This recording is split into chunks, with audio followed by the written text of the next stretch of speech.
in every single city, as I mentioned, we're bringing together people from the industry that are making the industry happen, and also talking about a variety of topics, including charging, infrastructure, policy, the cars, but also things like education, and also what's happening with things like, I don't know, conversions. Can you take an older car and make it electric fueled? And so today we're going to be having a conversation with Peter Oliver and Jozef Antolin. You both have a to background. Come on, give it up for Jozef. Yeah, there's Jozef right here. I love the yellow, man. You're just drawing attention to yourself. So go ahead, Jozef. These are my school color. Well, that's even better. So Peter, you're kind of on the front lines of what happens on the conversion side of the conversation, right? This is something that is really your bread and butter. Where do you even start a conversation telling somebody that you can take a gas car and make it electric? Well, thank you very much. I think you asked me how to make a gas car electric? That's right. Okay, well, I did the first one in 2006. I converted a Porsche Speedster, and I took out the motor, put in an electric motor, and drove it around, and people said, how could you take the motor out of that beautiful car? It's like blasphemous for some people, yes. Right? Yeah.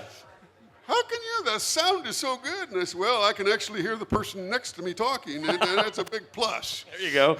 Also, you just happen to make it faster. It's got better torque, too. It was much quicker acceleration and top speed. And the thing about the 356 is if you go fast, the front end will fly out. That's not exactly heavy up there, yeah. Right. Put a little counterbalance in there. So there's a lot of things you can do to fix the older cars and make them a little more comfortable in many ways. Quiet. And one guy saw it parked on the side of the street. He said, if you put a Labrador Retriever in that car, you'd get every girl in the world. So listen up. EVs are sexy. There you go. Well, so Jozef, EVs being sexy on the education side of it, and even just how do we help people understand more about what's happening in this space as it relates to informing people about not only conversions and how we can actually make the former products that used to run on gas run on electricity, but how do you see things when it comes to informing people about electrification? Well, I teach high school students a 4-year path or 4-year track of automotive technology at Wilcox High School in Santa Clara.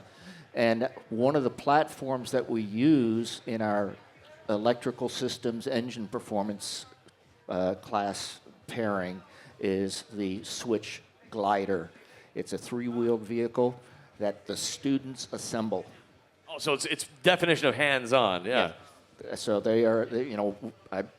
we start off with a rolling chassis, or you could take it all the way down to the floor and build the entire chassis up as it's delivered.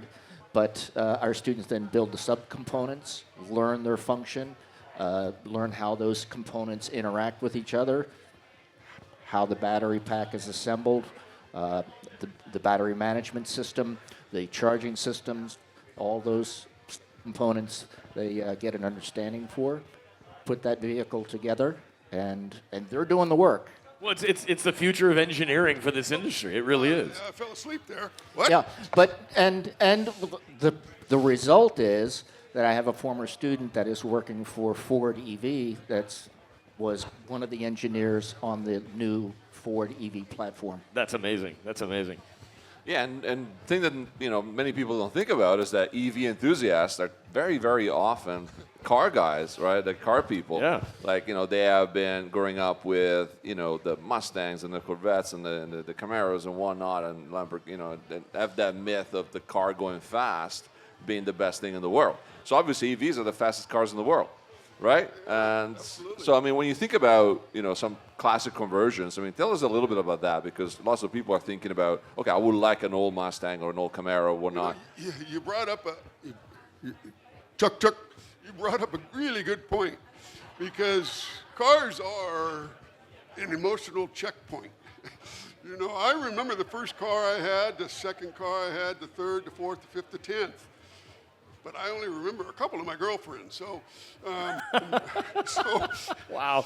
So I remember those cars, and you try to talk to somebody about making a car electric, and it gets to be an emotional argument because they love that Mustang or they love that Camaro, and they love the sound, they love everything about it. So you can't win the logical side by telling them that repurposing that vehicle saves thousands of dollars of energy. I did some research. almost the same as 200, 300 gallons of gasoline just to make the car. And it takes 5 gallons of gasoline just to pull the gas out of the ground. So there's all kinds of logical stuff going on. But the EV, once you drive it, I've never had anybody say, wow, I don't like this. Everybody loves it. It's so quiet, and you can put sound in if you want. But I remember, well, like I said, you can't win that emotional argument with logic. That doesn't work.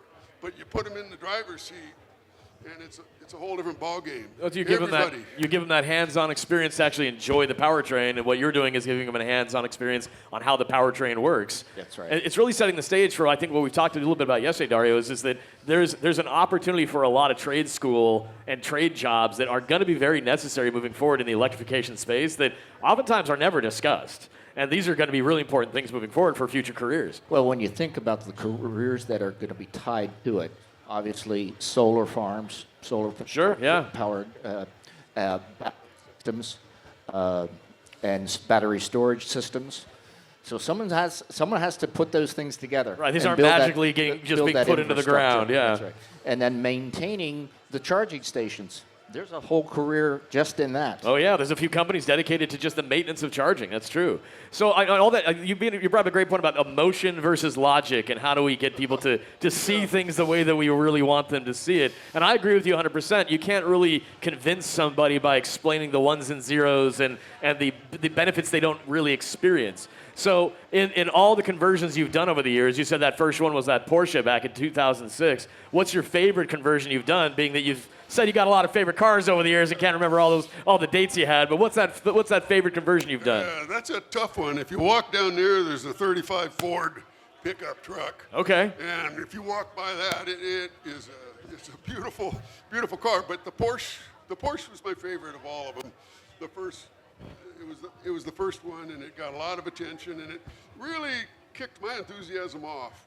I had retired, and I wanted something to do, and I thought, I'll try this. And 15 years later, I'm still doing it. Still kind of doing it. That's something. I meet people like Jozef. Jozef's been a really good friend for 10, 15 years. I don't know. Okay, so let's unpack that. So did you meet him because of the conversions he was doing? How'd that happen? Actually, he and I met at a teachers conference. Okay. He was a vendor, an exhibitor at a teachers conference, and he was showing off the switch glider that I use in my curriculum. And I walked back and forth. Well, you tell the story. I walked back and forth how many times? Well, he walked by and he kind of looked at the car, and then a few minutes later he walked by again and he said, "What is this?" I said, "It's an electric trainer for schools." And he says, he walked by again. And then he came back and said, "Do you have a textbook?" And I handed him the book. He leafed through it and said, "My kids will never read this." Put the book down and left again. Too much reading. Do you have a Cliff Notes version of your textbook? And he sat down and we talked. And I don't know, it wasn't more than a month or so that I got the purchase order. Yeah. I went back and said, I got the purchase order and another one. I went back and said, let's get money to buy this. And my CTE coordinator chased money, and that's the first of. I've got 3 of the vehicles. You got 3 total. So how do we? I guess here's the question from the education perspective: how do we expand this? What is the process by which we can get more schools, more institutions, more places looking at this as it's hands-on, it's about the future careers. What are your thoughts on how we can expand that? There's a lot of young people here at Expo that inevitably will probably take part in that. So here's the really nice thing about the platform that Switch provides. It's open tube chassis. You see everything. You can put your hands on everything. Yeah. Where some schools are getting vehicles, EVs, from the manufacturers. Well, then you got to disassemble stuff. Take it all apart, yeah. Right? It's actually meant to be built up, worked on, tuned up, make sure and then do whatever diagnosis you need to do and troubleshooting. And then you can disassemble it and have another group come back in. Exactly, and it's repeatable. So the initial cost might be, okay, you look at it and go, oh. Yeah. But when you amortize that over 10 years, that's $3,000. That's educating a lot of people, and you're really taking advantage, and the cost per education just starts to go down and down and down, yeah. Let me see if I can hit that one, too. There's a couple of points. One, I started in the computer business, and in 78, 79, all the big computer guys says, the personal computer, it'll never go anywhere. IBM thought, well, we'll sell a few hundred of these. But then Apple took the computers to schools, and by the way, they were kits. Right, yeah. When you first started building computers, they were kits. And we had so much creativity making these kits, and they kept coming up with more and more things because they started young, and they didn't have an emotional involvement with a pencil and paper. They went with the computer, and then that's what drove I think I call it the intelligence, community intelligence, or where everybody starts working on something, and that's what happened with computers. I'm trying to get the same thing kind of going with electric cars. We have kids that are doing all kinds of things with our cars, and it's fostering creativity. We're going to have more and more new things coming out because there's more and more, there's a larger population working on it. And I read a quote that great kits, engineers don't make great kits make great engineers. If you think back to almost everything, Sony started out with a kit to convert AM radios into FM. Apple started out, IBM started out making kits. You can think back. You got some ideas. You got to tell me a couple because I'm going blank here. But so many of the things that we're using now started out with do-it-yourself kits. Radio Shack. Well, we've become so accustomed to things just kind of being done for us by many manufacturers, and they just hand over the final product, and we just get to use it. I think what you're explaining, though, to be perfectly honest, you rewind 10 years ago, even more so when you started doing this, a lot of the legacy automakers that have been working to get their electrification programs up and running, honestly, they needed something like what you're describing because they had to retrain so many of their people that were internal to their companies. A lot of these engineers, they were mechanical engineers. They weren't electrical engineers. They weren't computer scientists. They didn't know anything about battery chemistry. So a lot of what you're describing is, it's not even just for, for academics from a younger perspective. I think there's a lot of ways you can apply that to, again, institutions, but also industry. And also, I mean, what it boils down to, especially as you get involved in high school and and the career paths that these young men and women are taking after high school,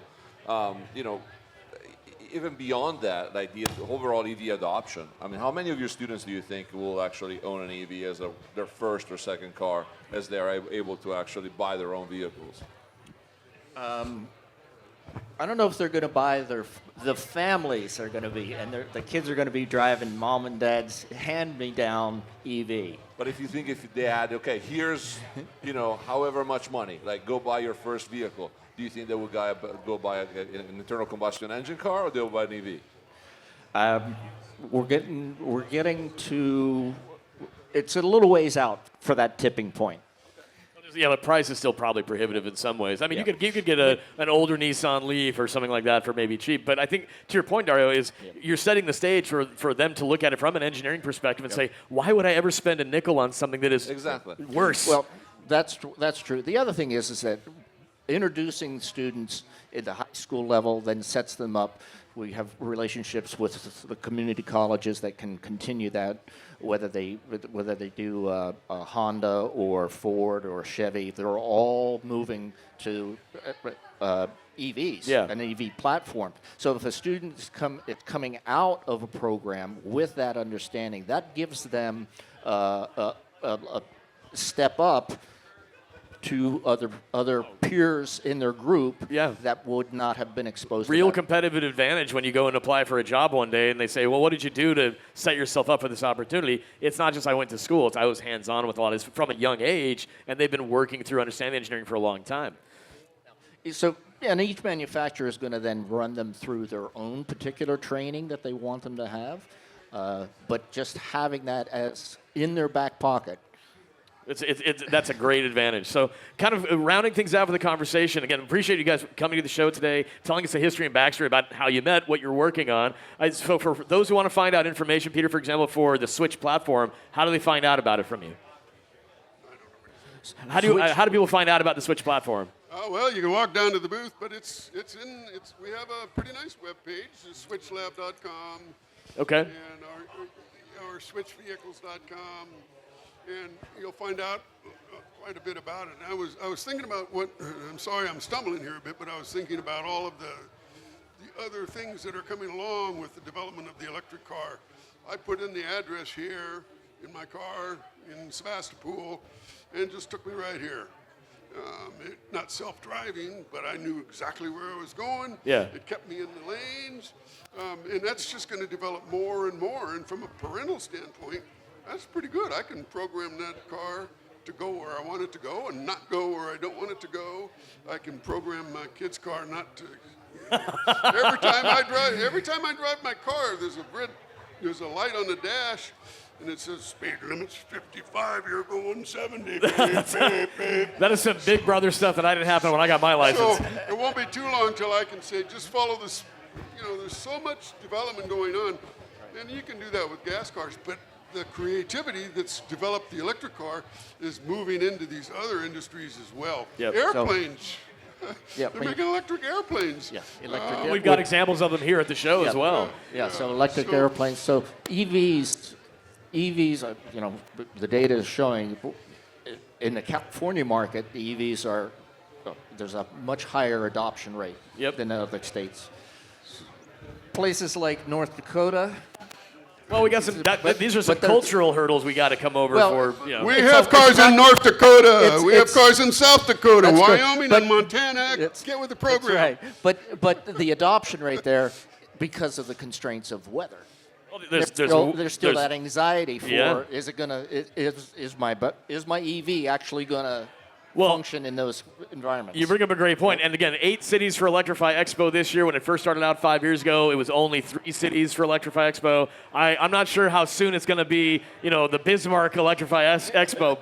But that's important to talk about because, again, at the end of the day, having you both here to talk about education and how we're going to be improving how people understand how to use the engineering, that goes for young people, but also goes for basically everybody around the country as well. So, Joseph and Peter, thank you so much for coming by. Anything else we want to say to close out the conversation?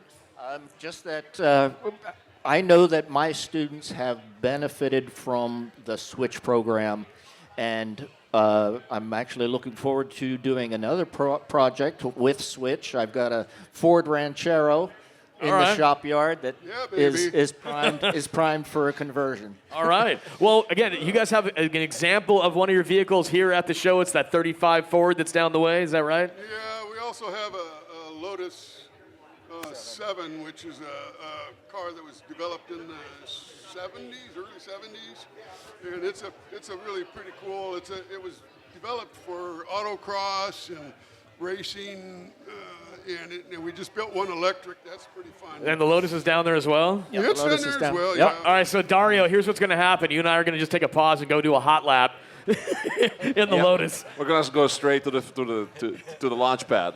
There you go.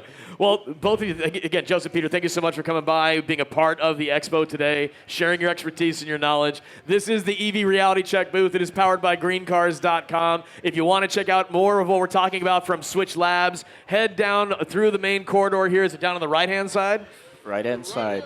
Right there on the right-hand side. Make sure to go check that out. Again, if you can hear our voices, you can get a free T-shirt here at the EV Reality Check booth. But this discussion, I think, really showcases how there's a lot coming down the pipeline for engineers of the future, and you guys have set the stage for it. So thank you for what you're doing.